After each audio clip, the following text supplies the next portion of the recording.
মানালি থেকে কিছু দূরেই হিমাচল প্রদেশের একেবারে অন্দরে আজও লুকিয়ে রয়েছে এমন সুন্দর সব গ্রাম, যেগুলোর অধিকাংশই হয়তো আজও অনেকেই নাম অব্দিও শোনেননি। আধুনিকতা আর জাঁকজমকের ভিড় থেকে 100 মাইল দূরে পীরপাঞ্জাল পর্বতের মধ্যে এসব ছবির মতন সুন্দর গ্রামে আজও সময় রয়েছে থমকে। রয়েছে এমন সব গ্রাম যা বছরের অধিকাংশ সময়ই চাপা থাকে বরফের পুরো আস্তরণের নিচে। मीटर में -30 तक चल जाता है, कभी स्नो भी तो 6 फुट 7 फुट के करीब आ जाता है। এর সাথেই তোমাদের নিয়ে যাব ভারতবর্ষের একমাত্র ইগলু গ্রামে, ইগলু দেখতে।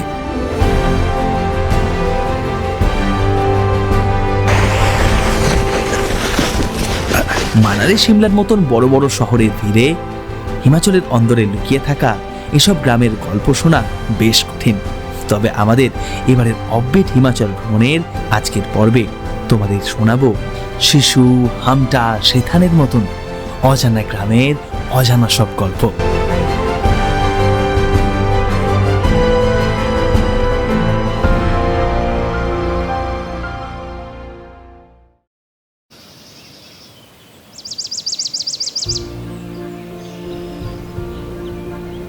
পাখিদের গুজন আর পার্বতী নদীর কলকল শব্দেই দিনটা শুরু হলো আমাদের কাশলে। নদীর একেবারে পাড়েই আমাদের হোটেল। গত পর্বেই আপনাদের ঘুরিয়েছি হিমাচলের অপডেট শানগড় সহ এই সুন্দর কাশল। তবে এখনই আমাদের বিদায় জানাতে হচ্ছে এই কাশলকে। তবে তার আগে সকাল সকাল আমরা পৌঁছে গেলাম কাশলের একদম পাশেই মণিকরণ সাহেবে।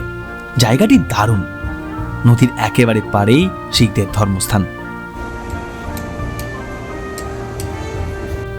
তবে আজ আমাদের সারাদিনে পেরোতে হবে লম্বা একটা পথ, তাই বেশ কিছুটা সময় সেখানে কাটিয়ে আমি, ভিক্টর আর দেবেন্দ্রজি গাড়ি নিয়ে বেরিয়ে পড়লাম আমাদের গন্তব্যের উদ্দেশ্যে।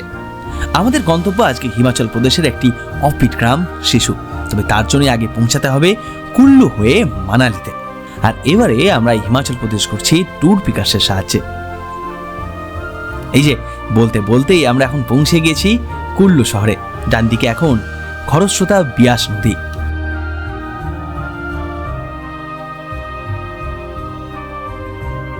বাম দিকে এখন খরস্রোতা বিয়াস নদী। সেই বিয়াস নদীতে চলছে এখন অ্যাডভেঞ্চারাস রিভার র্যাফটিং। আর আমরা রয়েছি মানালির পথে। এখান থেকে এখনও প্রায় 35 কিলোমিটার।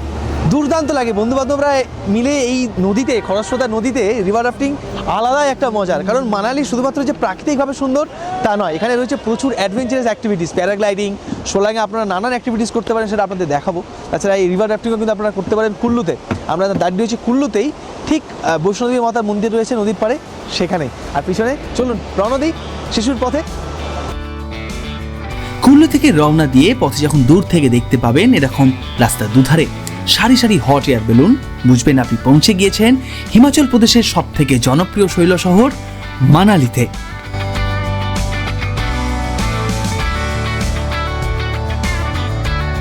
তবে গন্তব্য এখন যেহেতু অন্য, তাই মানালি শহরকে পাশ কাটিয়ে বিয়াস নদীকে পথের বাম দিকে রেখে রওনা দিলাম বিখ্যাত অটল টানেলের পথে। সোলাং ভ্যালি পেরিয়ে সে পথে কিছু দূর এগোতেই এখন আমাদের সঙ্গী সাদা বরফ। ধীরে ধীরে যার পরিমাণ ক্রমেই বাড়ছে, আর সঙ্গে বাড়ছে আমাদের উত্তেজনাও। আর এই যে আমরা এখন পৌঁছে গিয়েছি প্রায় 10,000 ফুট উচ্চতায় অবস্থিত বিশ্বের দীর্ঘতম হাইওয়ে টানেলে। এই 9 কিলোমিটার দীর্ঘ অটল টানেল হিমাচল প্রদেশের মানালিকে যুক্ত করেছে লাহুল স্পিতি উপত্যকার সাথে। দীর্ঘ 9 কিলোমিটার পার করে অটল টানেলের নর্থ পোর্টাল দিয়ে বেরোতেই পৌঁছে গেলাম আমরা একেবারে বরফের দেশে।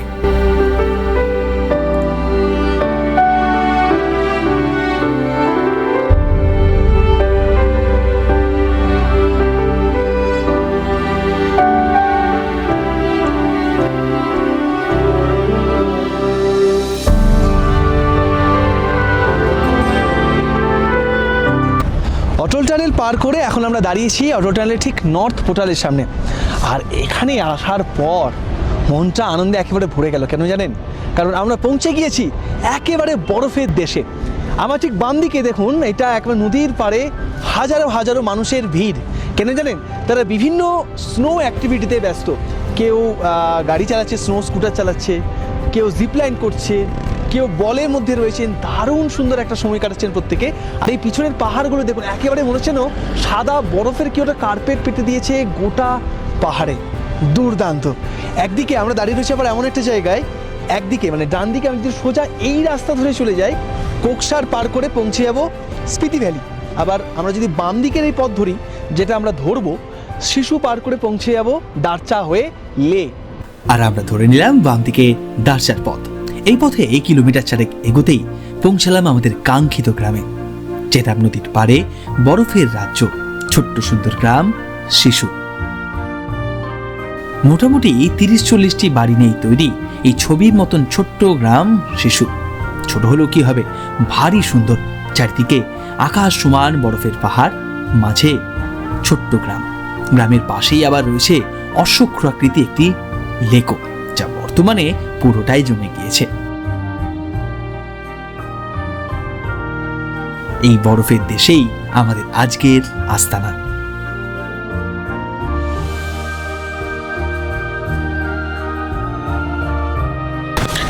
এই আমরা পৌঁছে গেলাম শিশু। শিশুর সামনেটা বেশি দূর যেতে দিচ্ছে না, দেখলাম আমরা গিয়েছিলাম, আজকে দিচ্ছে, মানে ওটা 28শে ফেব্রুয়ারি, মানে আজকের দিন অবধি বন্ধ। মার্চ মাসের 1ম তারিখ থেকে ওটা খোলার কথা। যাই হোক, আমাদের শিশুতে যে আস্তানা সেটাও দুর্ধর্ষ। আমরা এই গোটা হিমাচল প্রদেশে ট্রিপ করছি, শানগড় সমেত, এই শিশু সমেত ট্যুর পিকার্সের সাথে। তাদের সাথে যোগাযোগের তথ্য নিচে ডিসক্রিপশনে দেওয়া রইলো। আপনারা যারা কাস্টমাইজ ট্রিপ করতে চাইছেন হিমাচল প্রদেশের বিভিন্ন জায়গায়, যোগাযোগ করতে পারেন। আর আমাদের হোটেল শিশুর এজেন্সি একেবারে বরফের মাঝে, নদীর পাড়েই, দারুণ লোকেশন। আরেকজনকে দেখুন, বরফ সামনে পেতেই বরফে হাত পাট, এগুলো ভাই অনেক হার্ড হয়ে গিয়েছে বরফগুলো। কেমন লাগছে এবার? দেখবেন কাজটা, এটা নোংরা, এটা নোংরা। তুই তো হাত দিয়ে আর ঠেকিয়ে দিয়েছিস। কেমন লাগছে ভাই? দারুণ না? সত্যি খিদে পেয়ে গেছে আমাদের। কারণ আমরা অনেকক্ষণ বেরিয়েছি সকালবেলা, সেই একটু ব্রেকফাস্ট করে। তা আমাদের হোটেল, এই যে হোটেল শিশুর এজেন্সি, একেবারে মেন রাস্তার পরে, এই রাস্তায় সোজা যাচ্ছে হচ্ছে ওই জিসপার দিকে, সেই রাস্তার পরে আমাদের হোটেল। দারুণ লোকেশান, বুঝতে পারছেন? যত মানে এই আজকে গোটা দিনটা আমরা একদম বরফের মধ্যেই কাটাতে চলেছি।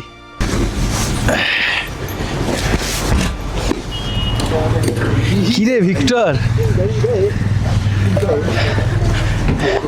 বরফ। চালিয়ে আমাদের লাগেজ যাচ্ছে এখন ভেতরে, আর আমি আর ভিক্টর এখন বরফ খেলায় মাতবো আর একটু পরে। আমাদের হোটেলের চারিদিকে বরফ, মানে দরজার ভেতরে আটকে ছিল বোধ হয়, সে বরফগুলোকে ঠেলে চারদিকে সরিয়ে দেওয়া হয়েছে। और ये है हमारा दादा देवेंद्र जी, एक बार बहुत बढ़िया, एक बार हाई बोल दीजिए। ये शादीशुदा है बेसिकली, ठीक है, तो कोई भी क्रास खाए तो जिम्मेदारी ये नहीं लेंगे, ठीक है। তো আমরা এখন ভেতরে যাই। লম্বা সফর পার করে আপাতত এসে পৌঁছালাম আমাদের গন্তব্য শিশুতে। শিশু, আমি এটাকে বহুবার শিশুর প্রতি গিয়েছি, বাট থাকিনি কোনোদিন। বাট এই বরফের রাজ্যে থাকার মজাটা কিন্তু একেবারে আলাদা। আর আমাদের যে আস্তানা, সে আস্তানা আমাদের রুমটা একটু দেখায় আপনাদের। এই হচ্ছে বিছানা, বড় বিছানা, মানে এখানে 3জনও হয়েই যায়, মানে 2জন বড় 1জন ছোট। এদিকে বসার জায়গা রয়েছে, ব্যাগপত্র আছে ওখানে, এখানে ওই জামা কাপড় রাখতে পারেন, কিছু জিনিস রাখতে পারেন, সাজতে বুঝতে পারেন। টিভি রয়েছে, যেটার কোনো কাজ আপাতত আমি সারা জীবনে কোথাও করিনি, এখানেও করবো না, কারণ মেইন অ্যাট্রাকশন রুমটার এই বাইরে। দাঁড়ান দেখাই, বাইরেটা দেখুন। জাস্ট রুমে শুয়ে থাকবেন, বাইরে এরকম সাদা পাহাড়, ওয়াও ম্যান, কি দুর্দান্ত লাগছে দেখুন। রোদ পড়েছে, একদম ঝকঝকে ওয়েদার, ফাটাফাটি লাগছে, পাশ দিয়ে বয়ে যাচ্ছে নদী। এরকম একটা জায়গায়, এরকম গ্রামে থাকার মজাটা কিন্তু আলাদাই। ওয়াও, শিশু সত্যিই সুন্দর, অনেক সুন্দর। আর বাথরুমটা একবার দেখিয়ে দিই আমরা, তারপর তো আপনাদের গোটা গ্রামটা ঘুরিয়ে দেখাবই। এই হচ্ছে ওয়াশরুম, জ্বালাই, বাহ, সুন্দর আয়োজন। এখানে কোমোড রয়েছে, গিজার রয়েছে, বাট এখানে সবসময় জল উপরে আসবে তার কোনো মানে নেই। আয়োজন কিন্তু খুবই খুবই খুবই ভালো, খুবই ভালো, দেখেছেন। তবে ভিক্টরের এত কিছু থাকা সত্ত্বেও এই জায়গায় ভিক্টরের একটা কমপ্লেন আছে। সেই কমপ্লেনটাকে আপনারা শুনতে চান? আমি অলরেডি শুনে ফেলেছি, কমপ্লেনটা শুনুন। হ্যাঁ ভিক্টর ভাই, জায়গাটা কেমন ভাই? খুব ভালো, কিন্তু পাখা নেই। কি নেই? পাখা। কি নেই? পাখা। পাখা নেই। ওর এখানে পাখা লাগবে, বুঝতে পেরেছেন? পাখা। জলের বোতলটা নর্মালি, মানে কোনো ফ্রিজে টিজে ছিল এমন নয়, একটা বস্তার মধ্যে ছিল, পুরো বোতলটা দেখুন বরফ হয়ে জমে গেছে। এই দেখুন ঠিক আছে তো, পুরো বোতলটা বরফ। তাহলে এইটা দেখে বাইরের টেম্পারেচারটা একবার অনুমান করতে পারছেন কি, যে বাইরে কতখানি টেম্পারেচার? পুরো বরফ হয়ে যাচ্ছে, জল রাখছি বরফ হয়ে যাচ্ছে। দেখুন পুরোটা বরফ, এই দেখুন পুরোটা বরফ।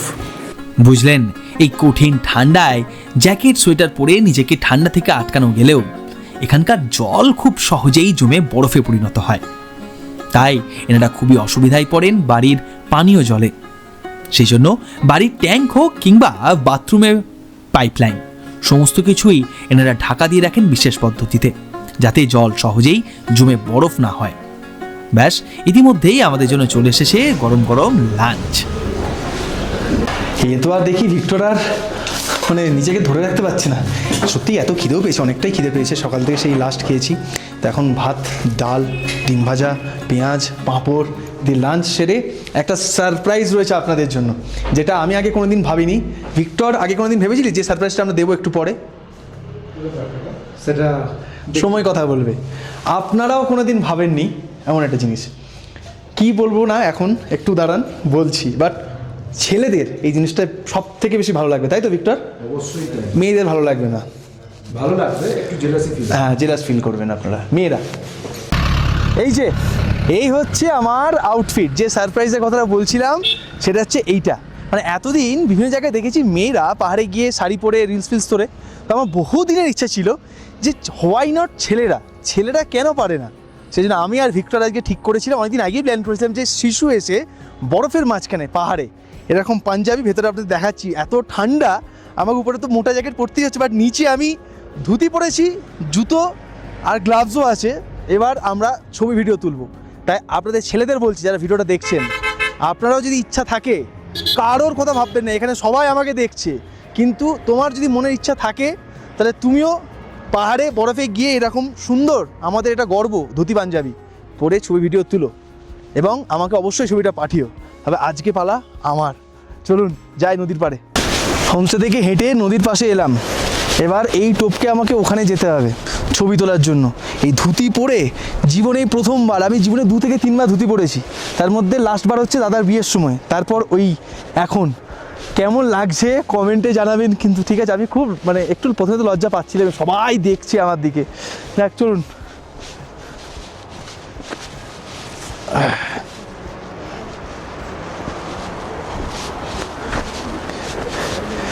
বাবা এখানে তো বরফ কম, পানি ওর বোতল বেশি পড়ে, মানে এরা খায় না, এখানে ফেলতে আসে কে জানি না।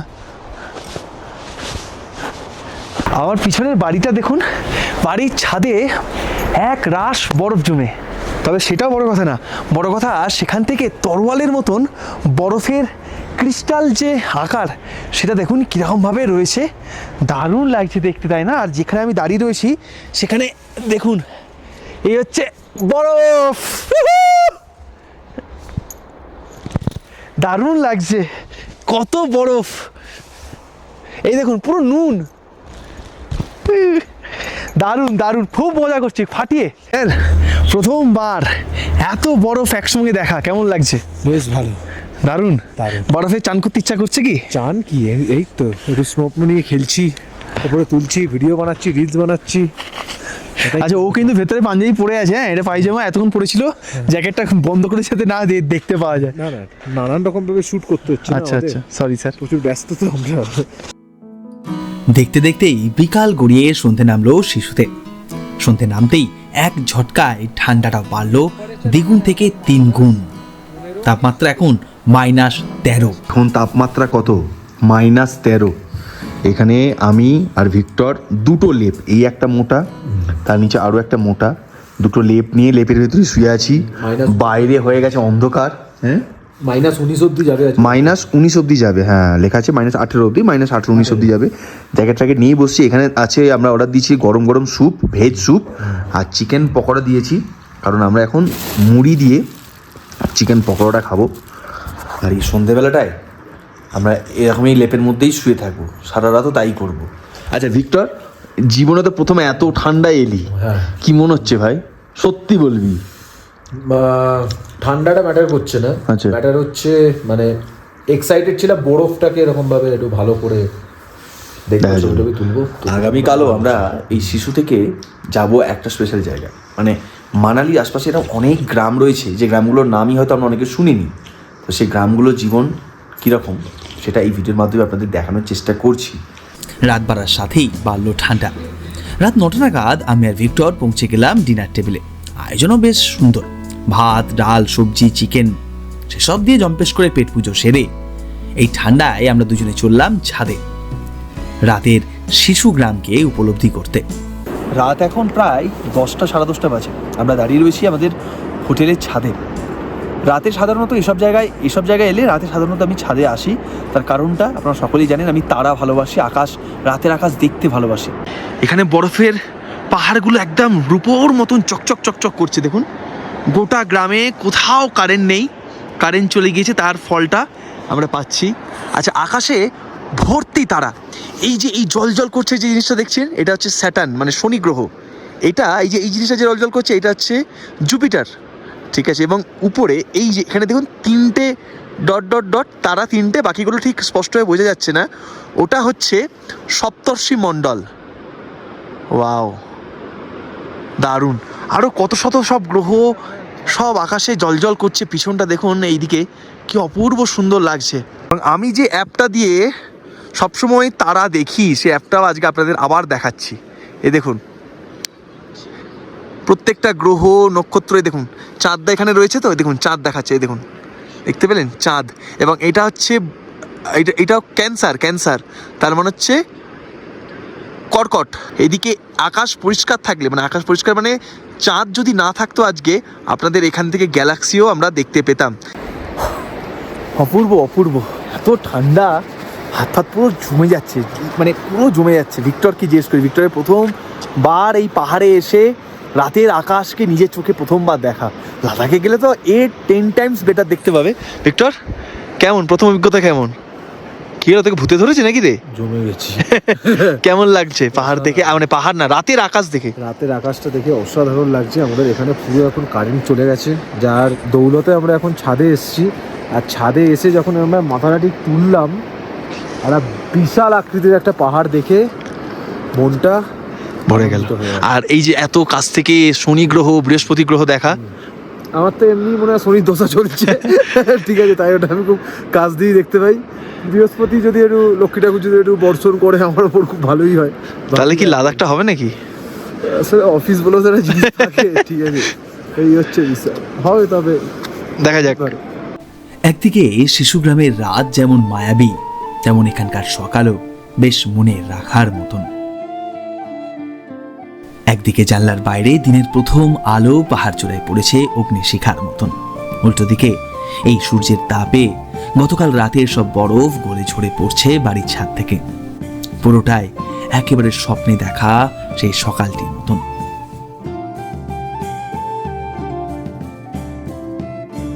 সূর্যের আলো ঠিক তখনও পড়েনি গ্রামের মধ্যে। বেরিয়ে পড়লাম এই ঠান্ডায়, এই 7 সকালে গ্রামটাকে নিজের চোখে ঘুরে দেখতে। দেখলাম এতক্ষণে এই গ্রামের অধিকাংশ মানুষই উঠে পড়েছেন, ব্যস্ত তখন সকালের কাজকর্ম সারতে। এই গ্রামের ঠিক মাঝখানেই রয়েছে একটি জঙ্গল। এই শিশু গ্রামের পরিচিতি আবার এই জঙ্গল থেকেই। সকালে ঘুম ভাঙতেই সোজা পৌঁছে গেলাম সেই জঙ্গলে। সকালের মিষ্টি রোদের আলো ছায়ায় নিজেকে মাতিয়ে তুললাম এক শান্ত নিবিড় পরিবেশে।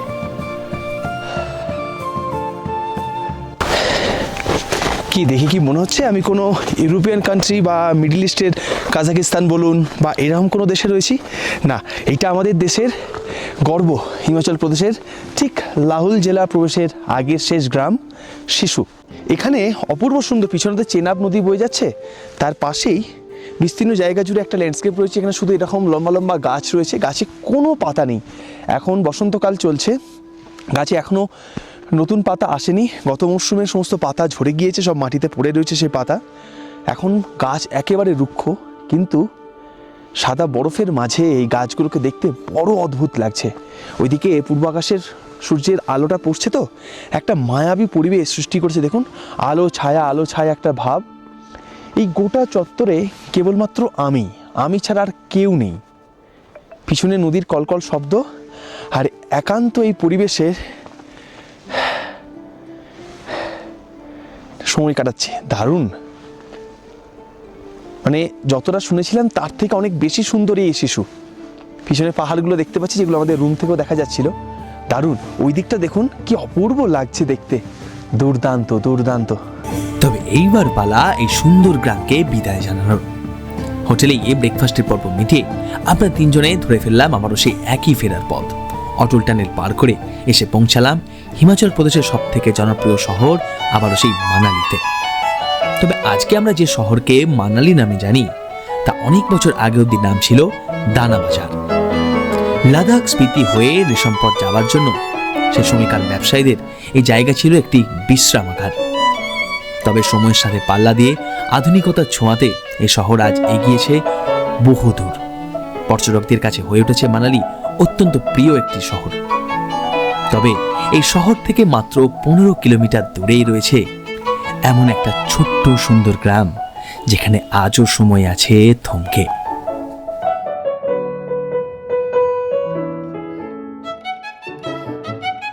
যেখানে পৌঁছানোর পথ প্রাকৃতিকভাবে অভূত সুন্দর হলেও রাস্তা বেশ ভয়ঙ্কর আর রোমাঞ্চে ভরপুর। পথ ভীষণ বাজে, ভীষণ বাজে, এইসব গাড়ি ছাড়া কোনোভাবেই আপনি পারবেন না। তাই সেখানে পৌঁছানোর জন্য যে সে গাড়ি চলবে না, যাবে কেবলমাত্র 4x4। আমাদের এর পরের গন্তব্য মানালির একেবারে কাছেই একটা দারুণ সুন্দর অফবিট গ্রাম, নাম সেথান। তবে সেখানে যাওয়ার জন্য আমাদের যে গাড়ি সেই গাড়ি কিন্তু যাবে না, তার জন্য আমাদের করতে হবে 4x4 গাড়ি। তো 4x4 এই গাড়ি একমাত্র কিন্তু আপনাদের সেথান, হামটা এই দুটো জায়গা আপনাদের নিয়ে যাবে। তো সেরকমই গাড়ি একটা বুক করে নিয়েছি, এটা কিন্তু আমাদের প্যাকেজের মধ্যে নয়। এই 4x4 যদি আপনারা সেথান, হামটা এগুলো আপনাদের ট্যুর আইটেমে থাকে তাহলে কিন্তু যিনি অর্গানাইজ করছেন তাকে জিজ্ঞেস করে নেবেন 4x4 ওটা কিন্তু এক্সট্রা চার্জেস লাগে। সেটা দিয়ে আমরা এখন গাড়ি এসে গিয়েছে। এই গাড়ি করে আমরা এখন যাব প্রায় ঘন্টা 1.5-2 পথ, পুরোটাই অফ রোডিং বাট রোমাঞ্চে ভরা আর প্রকৃতির অপরূপ একটা সৌন্দর্যের রূপ আপনাদের দেখাবো আজ হামটা এবং সেথানে। চলুন উঠে পড়ি এই 4x4। প্রচুর এখানে জিমনি চলে, সেই জিমনি আপনারা পেয়ে যাবেন। রেট কিন্তু আবার সিজন ওয়াইজ মানালি শহরকে দূরে নিচে ফেলে উঠে পড়ি। তাই 15 কিলোমিটারের পাহাড়ি পাথরের রাস্তায় আপনি যখন পৌঁছাবেন তখনই বুঝবেন কেন একমাত্র 4x4 আপনাকে এখানে নিয়ে আসতে পারে। দুপাশের অভূত সুন্দর নৈসর্গিক দৃশ্য দেখতে দেখতেই ঘন্টা 1.5 মধ্যেই পৌঁছে গেলাম পাহাড়ের পিছনের দুনিয়ায়, যেখানে রয়েছে আমাদের কাঙ্ক্ষিত গ্রাম ছোট্ট সুন্দর সেথান। এই গ্রামটি এতটাই ছোট যে এখানে রয়েছে মাত্র 20 থেকে 25টি বাড়ি। তবে প্রতিটি বাড়ি থেকেই দেখা যায় বরফাবৃত পাহাড়ের দারুণ সুন্দর দৃশ্য।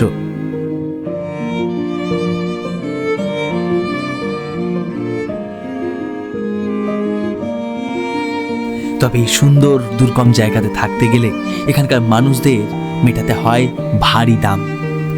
দেখলাম এখনো এই গ্রামের অধিকাংশ বাড়ি চাপা পড়ে রয়েছে বরফের প্রায় 5 থেকে 6 ফুট আস্তরণের নিচে। এখনই এতটা বরফ, মানে এই বরফ পেরিয়ে আমাকে যেতে হবে। আমি দেখছি বাড়িগুলোর দেখুন প্রায় বারান্দার সাইজে বরফগুলো এখানে জমানো রয়েছে, মানে একদম পিক উইন্টারে আরও বেশি বরফ হয় এখানে। সেই বরফ পেরিয়েই চেষ্টা করছি এখন এই ছোট্ট গ্রামটাকে একটু ঘুরে দেখার। পুরো ভর্তি বরফ এবং অধিকাংশ বাড়ি দেখলাম মাটির তৈরি, মাটি এবং গবাদি পশুর যে গোবর সেইটা, তার সঙ্গে ঘাসফুস এবং কিছু জায়গায় দেখলাম ইট, সেই ইটেরও ব্যবহার রয়েছে।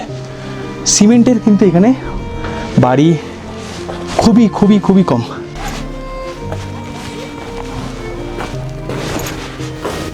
স্থানীয় মানুষদের সাথে কথা বলে বুঝলাম এই গ্রামে রয়েছে প্রায় 30টি মতন পরিবার,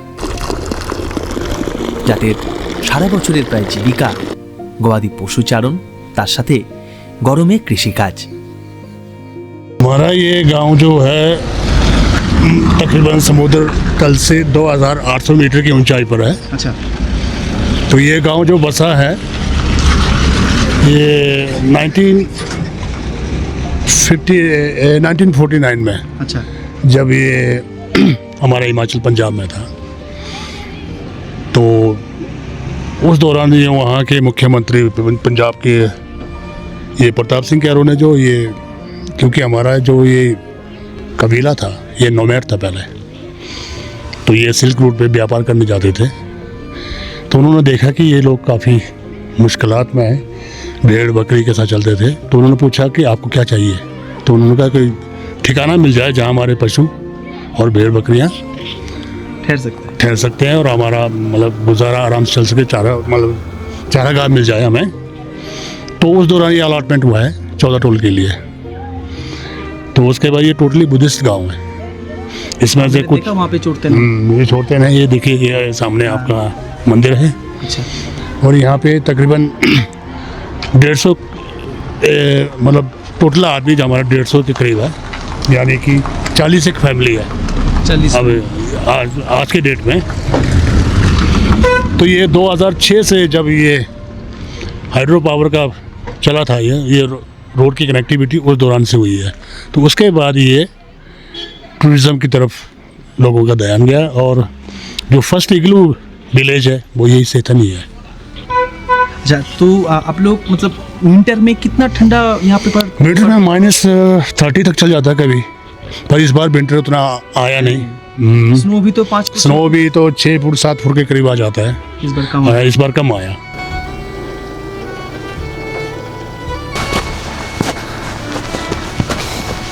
পুরো গ্রামের রাস্তাতেই এরকম বরফ, কোনো রাস্তা নেই, সবটাই বরফ। আপনাকে বরফ পার করে করে একটা জায়গা থেকে অন্য জায়গা, একটা বাড়ি থেকে অন্য বাড়ি যেতে হবে।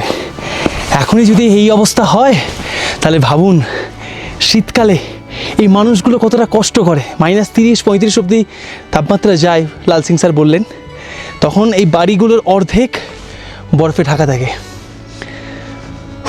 খুব কষ্টকর। আমরা শহরে যারা থাকি তারা অল্প কিছু কারণে বিভিন্ন রকম কমপ্লেন করি, কিন্তু এই মানুষগুলো কতটা কঠিন পরিস্থিতিতে থাকে। এই বরফ স্থানীয় ভালো, মানুষদের মানে কাছে সারা বছরে আমরা তো কোনোদিনই কষ্টের পারবো না। জিনিস হলেও এই বরফের মাঝেই দেখতে পাওয়া যায় এক অদ্ভুত জিনিস। ছোটবেলায় ভূগোলের বই পড়া সেই ইগলু।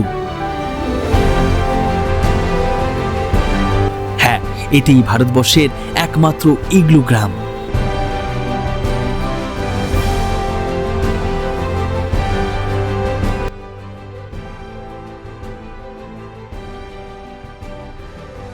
আমরা ছোটবেলায় সেই ভূগোল বইতে পড়েছিলাম, মনে আছে? বরফের দেশের মানুষরা থাকেন ইগলুর মধ্যে।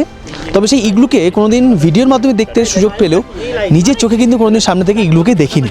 কিন্তু আজ সেথান গ্রামে এসে আমরা ইগলু দেখছি। এই গ্রামে ক্যাফে বলুন, স্টে বলুন, সব কিন্তু আপনি ইগলুতে করতে পারেন। এই যে আমার পিছনে দেখুন বেশ কয়েকটা ইগলু রয়েছে এইদিকে, এমনকি এইদিকেও আমরা যদি দেখি 1 2 3 4 বেশ কয়েকটি ইগলু এখানে কিন্তু রয়েছে। এবং বলা হয়, মানে যেটা আমরা ভূগোলের বইতে ছোটোবেলায় পড়েছিলাম, যে ইগলু পুরোটা তৈরি হয় বরফ দিয়ে। মানে প্রতি বছর এনারা এই সময়টাতে এই ইগলুগুলো তৈরি করেন, আবার গরমকালে ইগলুগুলো নষ্ট হয়ে যায়। তো ইগলুর বাইরেটা পুরোটা বরফ হলেও ভেতরটা কিন্তু বেশ খানিকটা গরম থাকে। এবং যতটা জানলাম এখানে থাকতে গেলে প্রায় আপনাকে খরচ করতে হবে প্রতি রাত 8,000 টাকার মতন। ভেতরের সমস্ত আয়োজন রয়েছে, তবে বিছানা কোনো নেই, শুধুমাত্র রয়েছে স্লিপিং ব্যাগ। সেই স্লিপিং ব্যাগে থাকবেন, এমনকি খাওয়া দাওয়া এখানে সমস্ত কিছু, ব্রেকফাস্ট ডিনার সমস্ত কিছু এনারা প্রোভাইড করেন। তবে এখন আমরা ভেতরে যেতে পারছি না, তার কারণ হচ্ছে আমরা যেহেতু থাকছি না এখানে, ভেতরে গেলে 400-500 টাকা মতন চার্জ নিতে পারে। সেজন্য আপনাদের বাইরে থেকে দেখাচ্ছি। যদি ভবিষ্যতে কোনোদিন আমরা ইগলুতে থাকি সেক্ষেত্রে একটা দারুণ এক্সপিরিয়েন্স অবশ্যই হবে। আবার এই সেথান গ্রাম থেকে শুরু হয় হামটা ভ্যালির পথ। এই পথে আপনি যত এগোবেন তত যেন পৌঁছাবেন স্বর্গের আরো কাছাকাছি। যদিও এই মুহূর্তে বরফ বেশ কিছুটা কম, তবে একেবারে পিক উইন্টার্সে এই জায়গা সাদা চাদরে মুড়ে যায়। তখন যত দূর চোখ যায় কেবল সাদা আর সাদা। আমাদের গাড়ি নামিয়ে দিল ঠিক এই জায়গাটাতে। এরপরে আর গাড়ি যায় না, এখানে হচ্ছে চেন লাগানো রয়েছে। এরপরে যে হামটা পাস ট্রেক হয়, তার জন্য যে ট্রেক রুট সেটা হচ্ছে এখান থেকে শুরু। তো একটুখানি হেঁটে গিয়ে দেখি যদি কিছুটা যেতে পারি। বেশ সুন্দর, মানে হামটা পাস ইয়ং জেনারেশনের কাছেও বেশ কিছুটা পপুলার একটা ট্রেক। এত বরফের মাঝেও সকলে তখন নিজের মতন আনন্দ করতে ব্যস্ত।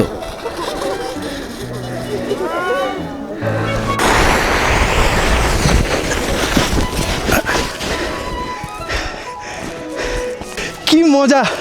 মানে হাতগুলো যদি আপনি রাখেন দুদিকে হাত কিন্তু ছিঁড়ে যাবে, হাত তুলে দিতে হবে, অটোমেটিক আপনি গড়িয়ে পড়ে যাবেন। দারুণ মজার।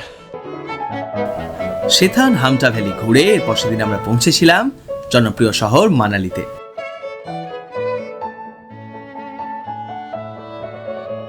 আজকে রাতের আস্তানাও আমাদের এইখানেই, মানালি ম্যালের খুব কাছেই আমাদের হোটেল।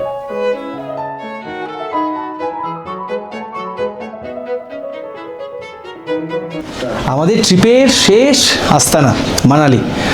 মানে মানালির আশপাশে এত সব জায়গা ঘোরা রয়েছে, আপনাকে বেস ক্যাম্প এই মানালিতেই করতে হবে। তো শিশু যাওয়ার পথে আপনি মানালিতে থেকে যেতে পারেন, তবে আমার সাজেশন আমরা যেরকমভাবে ঘুরলাম ওইরকমভাবে ঘুরে আপনি শেষ দিনটা রাখুন মানালিতে। তার কারণ হচ্ছে এখানে শপিং করতে পারবেন, শেষ দিনটা রিল্যাক্স করে আপনি বাড়ি পৌঁছতে পারবেন। আচ্ছা, আমরা এবারে গোটা এই হিমাচল ট্রিপ করলাম ট্যুর পিকার্সের মাধ্যমে। যদি আপনার হিমাচলের যে কোনো জায়গায় কাস্টমাইজ ট্রিপ করতে চান, আপনি তাদের সাথে যোগাযোগ করতে পারেন, ডেসক্রিপশন বক্সে নাম্বার দেওয়া রইল। তবে এই হচ্ছে আমাদের মানালির হোটেল। ম্যাল রোড থেকে ধরুন ওই মিনিট 4-5 মতন পথ হাঁটা আমরা পৌঁছলাম আমাদের হোটেল। আর এই হচ্ছে রুম। এনাদের হোটেল চয়েস কিন্তু বেশ ভালো, মানে বিভিন্ন জায়গাতে আমরা অফবিট জায়গায় থাকলাম, সেখানেও কিন্তু ওই জায়গার তুলনায় আস্তানা কিন্তু বেশ ভালো ছিল। আর এইটা তো বেশ ডিলাক্স ক্যাটাগরির একটা রুম, বড় বিছানা রয়েছে, ইন্টারকম তো রয়েছে, সুন্দর সাজানো গোছানো, এখানে বসার ব্যবস্থা রয়েছে, বড় একটা টিভি রয়েছে, কমপ্লিমেন্টারি জল, গ্লাস, ইলেকট্রিক কেটেল এগুলো রয়েছে, তার সাথে এদিকে ড্রেসিং টেবিল রয়েছে, আর ওয়াশরুমটাও বেশ সুন্দর পরিষ্কার পরিচ্ছন্ন। যাক, সকাল থেকে অনেকটা ক্লান্ত, অনেক জায়গা ঘুরে ঘুরে এলাম আমরা মানালি। আজকের বিকাল সন্ধ্যে রাত্রে আমরা কাটাবো মানালিতেই। আগামীকাল মানালিকে বিদায় জানিয়ে চণ্ডীগড় হয়ে ফিরবো বাড়ির পথে। তো চলুন এখন লাঞ্চ করব, রেস্ট নিই, বিকালে আপনাদের নিয়ে যাব মানালি মল রোডে। দুপুরে খাওয়া দাওয়ার পর একটু বিশ্রাম নিয়েই বিকালবেলা চলে এলাম আমরা মানালির সব থেকে আকর্ষণীয় জায়গায়, মানালি মল রোডে। বিকাল হতেই এই জায়গা একদম জমজমাট হয়ে ওঠে। হিমাচলের ট্রিপ যখন মানালি মল ছাড়া কীভাবে তা সম্পূর্ণ হয়, তাই আমাদের একদম ট্রিপ এন্ড হচ্ছে, ট্রিপ শেষ হচ্ছে মানালি মল দিয়ে। তো ভিক্টর এটা প্রথমবার, ভিক্টর এই গোটা ট্রিপে দুটো মল দেখে নিল, একটা সিমলা, একটা মানালি। তবে মানালি মল অনেকটা ছোট, তো যারা শপিং করতে চাইছেন তারা কিন্তু মানালি মল ছাড়া কোথাও যাবেন না, কারণ এখানে এত ভ্যারাইটিস জিনিস তুলনায় অনেক কম দামে পাওয়া যায়। মানে কলকাতার সঙ্গে তুলনা করবেন না, সিমলার তুলনায় অনেক কম দামেই পাওয়া যায়। আজই আমাদের ট্রিপের শেষ দিন, তাই খাওয়া দাওয়া, শপিং সবকিছু নিয়ে জমজমাট হয়ে উঠলো আমাদের মল রোড অভিযান। তবে আর কি, সন্ধে হতেই ফিরে এলাম হোটেলে। পরদিন একেবারে খুব সকাল সকাল ঘুম থেকে উঠেই রওনা দিলাম চণ্ডীগড়ের পথে। লম্বা একটা সফর, সময় লাগবে প্রায় 9 ঘন্টা। বিকাল হতেই পৌঁছে গেলাম চণ্ডীগড় এয়ারপোর্টে। এখান থেকে আমাদের বাড়ি ফেরার বিমান। গত কয়েকটা দিন হিমাচল প্রদেশের অন্দরে বিভিন্ন অজানা গ্রাম যেমন ঘুরেছি জনপ্রিয় সব শৈল শহরও, সব মিলিয়ে অভিজ্ঞতা শেষ কয়েকটা দিনের দুর্দান্ত। ব্যাস, এইভাবেই শেষ হলো আমাদের এবারের হিমাচলের গল্প। ফিরছি খুব শিগগিরই নতুন এক জায়গার নতুন এক গল্প নিয়ে।